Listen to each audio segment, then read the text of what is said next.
Today we're making seared shrimp. All right, guys, so we're going to go ahead and get into this. So we're going to throw the shrimp into a nice mixing bowl, something that you can easily, work with. Then we're going to rinse off the shrimp or defrost it. Then we're going to dry it off and make sure that it is ready to be seasoned. But before we go any further, it's really important that we also have our fresh veggie, ready to go to pair with it. Okay, now that we have that, let's go ahead and get the seasoning out. So we're going to get the different seasoning that we have. It's a lot of it, but let's go ahead and prep it and kick these tops open here so they're ready just to sprinkle in.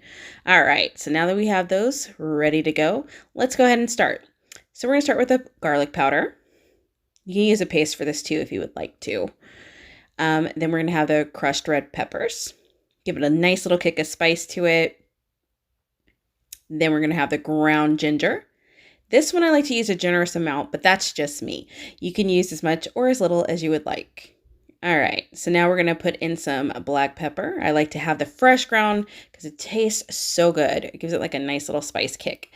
I'm going to use very little of this because I feel like shrimp sometimes can be spicy. So now we're going to go ahead and throw in the 5 spice. Oh my God, this stuff is magic. You just need a little bit. It goes a long way. So just a little tiny bit on the edge of a knife. And you're perfect.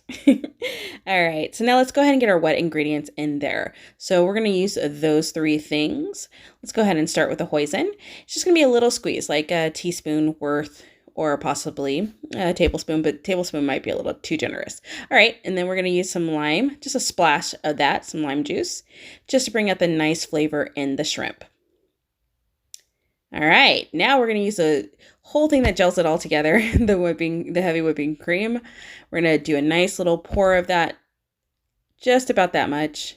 And now we're going to make that a nice little like spicy paste. We're going to just go ahead and mix that in.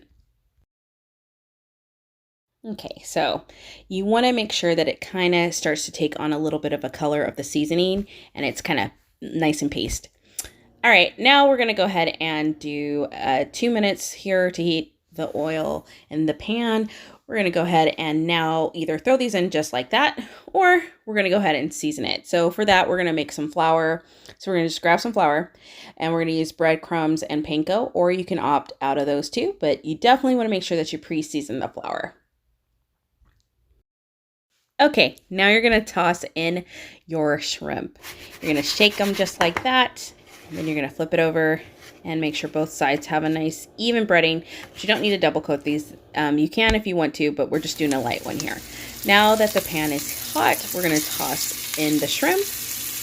And we're going to go ahead and let those brown for about 1 to 2 minutes on each side or until they're fully cooked.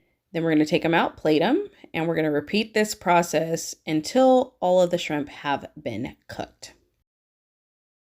By the way, you can have like a fresh salad or whatever you would like to have with it. I just like those fresh veggies. All right, now that everything's been cooked, we're going to go ahead and use the little steamed rice to pair it with that as well. And then we're going to enjoy. I hope that you enjoyed watching it. It was so, so yummy. Please like, share, and subscribe.